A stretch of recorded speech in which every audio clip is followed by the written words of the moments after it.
Hi there, this is a walkthrough video for the XC60. So this will apply to petrol and diesel mild hybrid as well as the petrol plug-in hybrid. So just to kind of run through some of the features on the outside of the car. This will vary from trim to trim. So the likes of the keyless entry. So if we have keyless entry in the car, we simply just walk up to the car with the key in your pocket or in your bag and pull the handle. And then to lock it, simply just touch one of the dimples on any of the forward door handles. So for the fuel cap, there is a fuel release button there, so if we press that, that will unlock the fuel cap. Some of the models will have the hands-free tailgate, so that's where we swipe under the bumper and the tailgate will open. And for some of the cars that have the air suspension, can be controlled by these buttons here in the boot.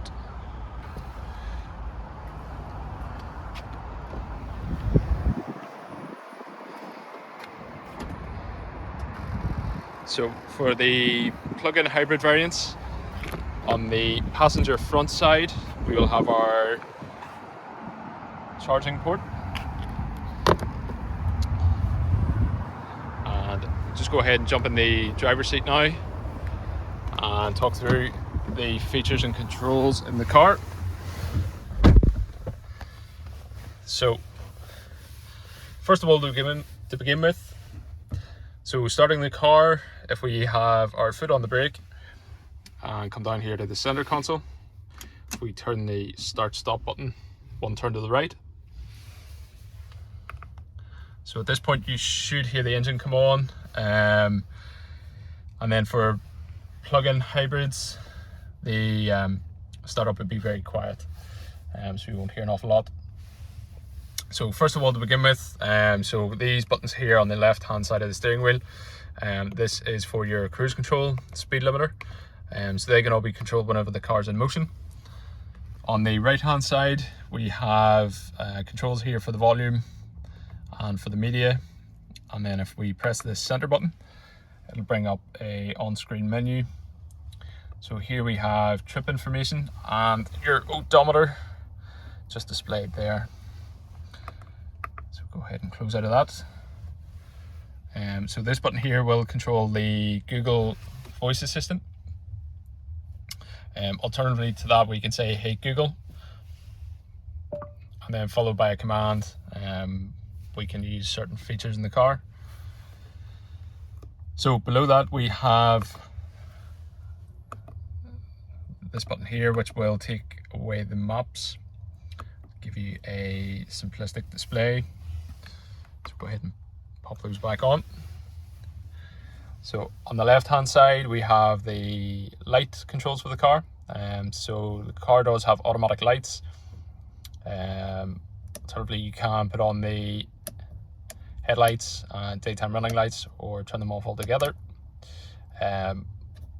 You will have auto high beam assist as well, so you just flick this up once to bring that on or off, and the icon will come up here to indicate it's on.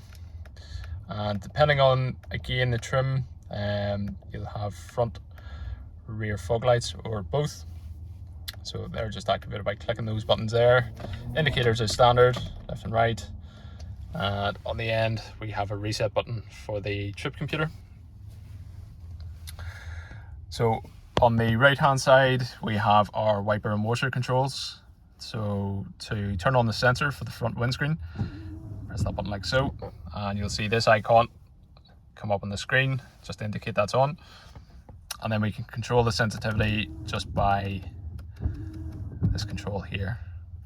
So feeling that, we can put them on manually, adjust the speed, and then you can press it down once to clear it once. Washers for the front, pull towards you, and then for the rear, push away. And the rear wiper controls are just on this rocker switch here. So a couple of different settings there.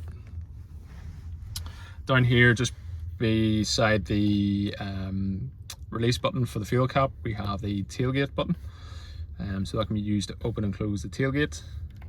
And this button here will dim lighting in the cabin at night time. So moving on to the driver's side door, again depending on trim levels. So the memory seat functions, so how they operate, essentially to save a setting, press M and then either 1 or 2. So you need to do it quite quickly. You'll hear a tone to confirm it's been saved. If you don't hear the tone, it hasn't been done quick enough, so just keep that in mind. So essentially then whenever you get into the car, if somebody's moved your seat about, just press and hold the button that your setting saved under, and that'll move your seat back to your position. So lock and unlock button, so the amber light indicates the car is locked. Wing mirror controls, so to adjust the wing mirror, just select either the left or right. You'll see a light come on, and we can use the toggle like so. If you're in the car's parked and you want to bring in the wing mirrors, just if you press both of them at the same time, so that'll open and close the wing mirrors.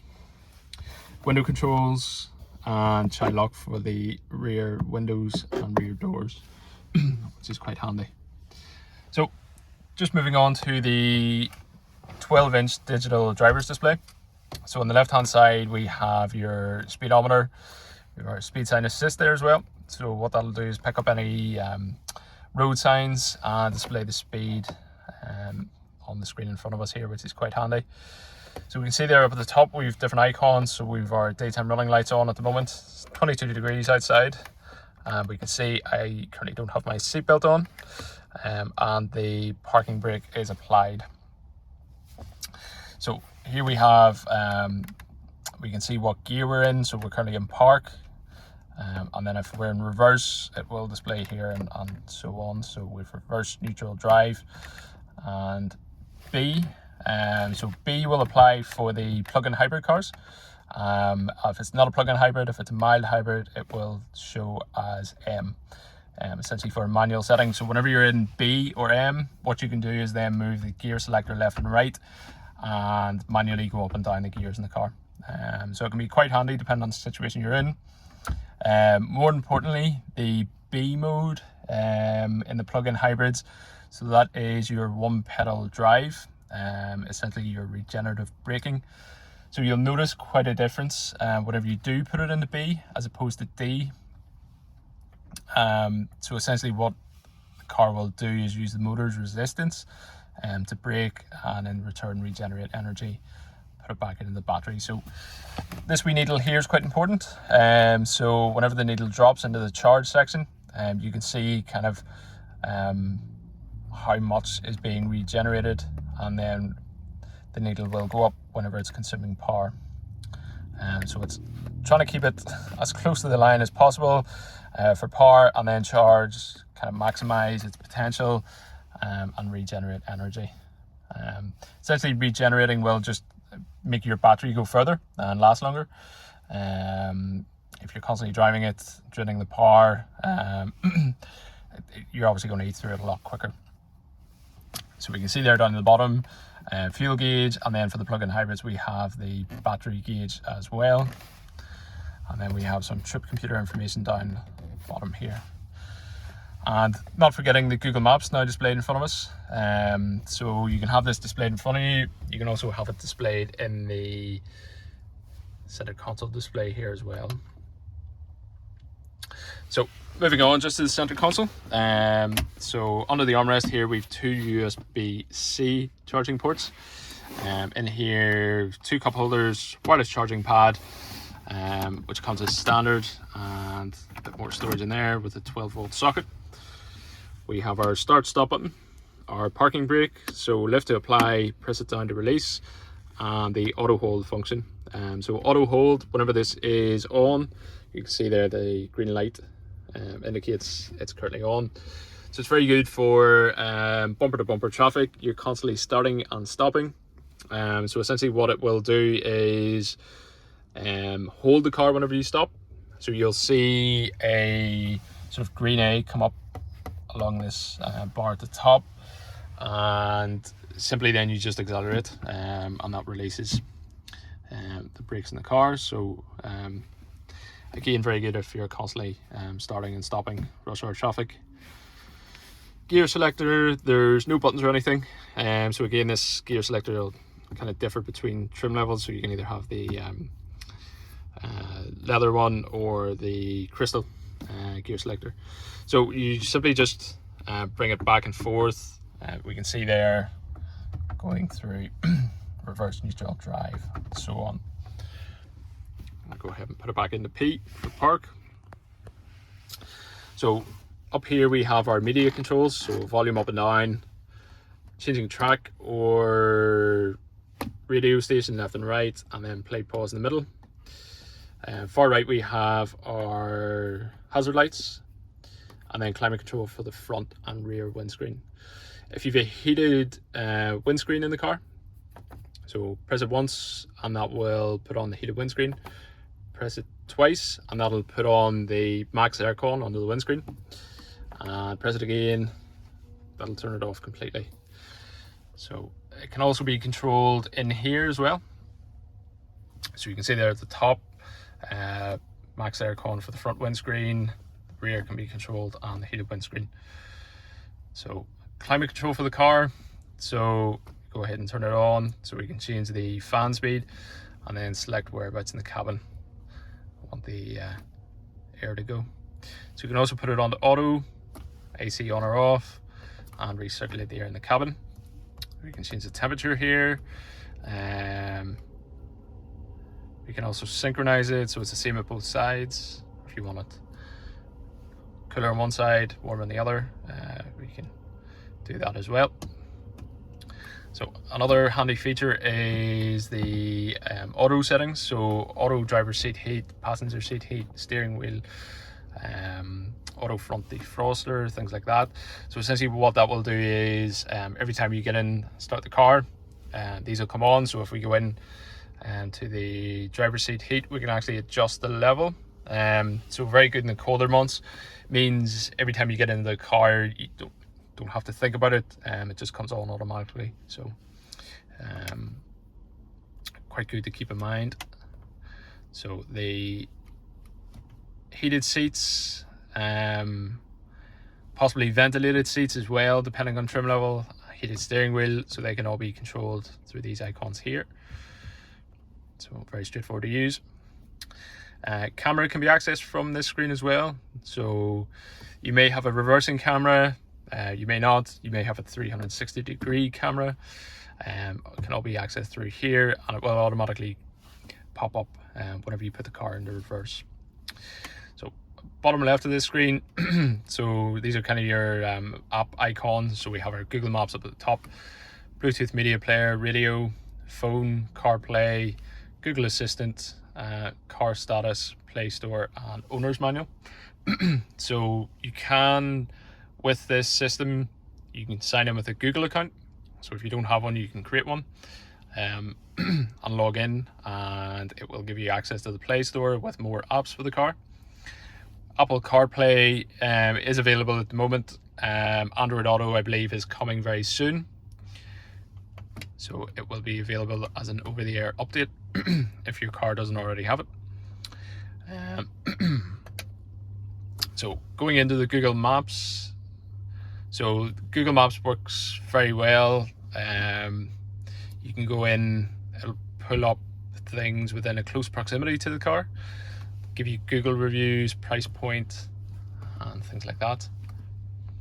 So for the plug-in hybrid drivers, one very good point is charging stations. So what it's going to do is pull sort of all charging stations within a close proximity to you, and it's very good, the detail that it will give you. So in terms of amenities nearby, what chargers are available, what chargers, you know, the speed. It will also tell you if they're incompatible, and if they're in use or out of order as well. So it really does all the thinking for you, and just makes it that bit easier. So this can all be controlled by the voice assistant as well. So we can just say, hey Google, take me to such and such, and then just confirm it, and away you go. So very straightforward to use. Down the bottom here, if we swipe across, we can go into car status. So what this will do is give us our tire pressure monitor, oil information, and service information as well. And then whenever your phone's connected, you'll be able to access it through here, contacts, make calls, things like that. And then here we have our media. So if your phone's playing music, or you're listening to the radio. So if we scroll down from the top as well, we can also create profiles for the car. So if somebody else is driving the car as well, which is quite handy, and that's how you access that. Down the bottom right of the screen in the settings wheel, so we have various different settings here. So if the car has air suspension, you'll find the settings in here. You can firm up the steering on the cars, the likes of the ready to drive notification. So essentially what this does is it will prompt you to drive. You're sitting in traffic, car in front pulls away, and you haven't noticed, the car will actually prompt you it's ready to drive, which is quite handy. Lane keeping aid, essentially if you veer over the lines in the road, the car will kind of pull you back in, which is again another great safety feature. And then we have our pilot assist. So again, depending on trim level and what you have in the car, so we have the steering assist, or else we have the adaptive cruise control, speed limiter. So again, they're all sort of controlled by these buttons on the steering wheel. For the plug-in hybrid cars, so we have our drive modes. So by default, every time you start the car and get into it, it will go on the hybrid mode, and this is where acceleration, driving dynamics, and fuel consumption are optimized for efficiency during all types of daily driving. Power mode for performance, so it enhances steering and suspension feedback and optimizes power for sportier driving. Pure is our closest form of electric driving in a plug-in hybrid. So essentially this will just run on the electric motor. So very good for city driving when you're constantly starting and stopping. That's when you'd be using the most fuel, as opposed to motorway driving. If you're sitting at a consistent speed, it's not as harsh on a petrol engine.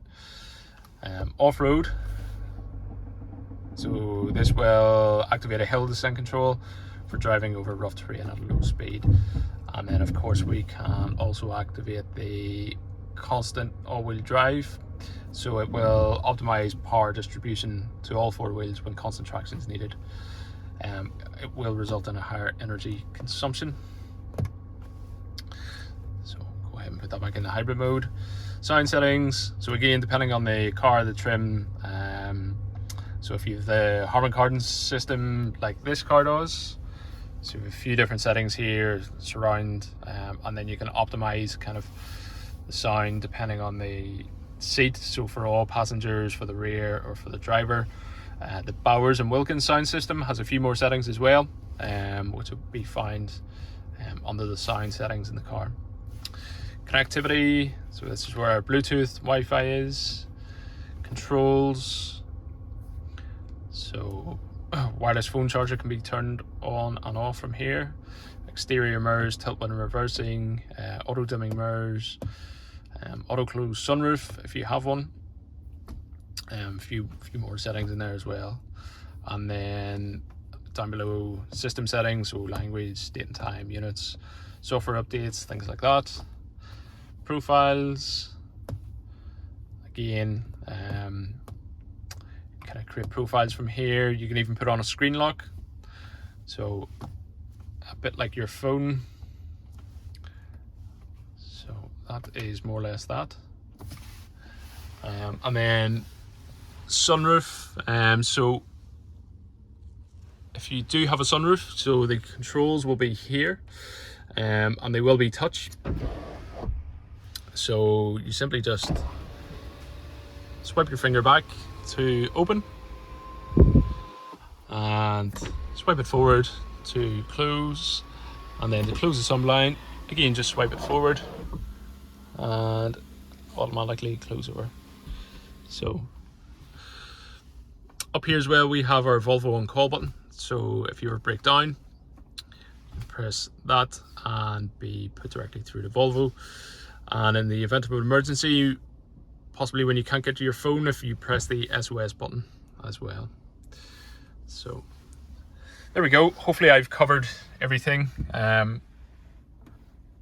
That is the walkthrough of the XC60 for the mild hybrid and plug-in hybrid cars. Thanks for watching.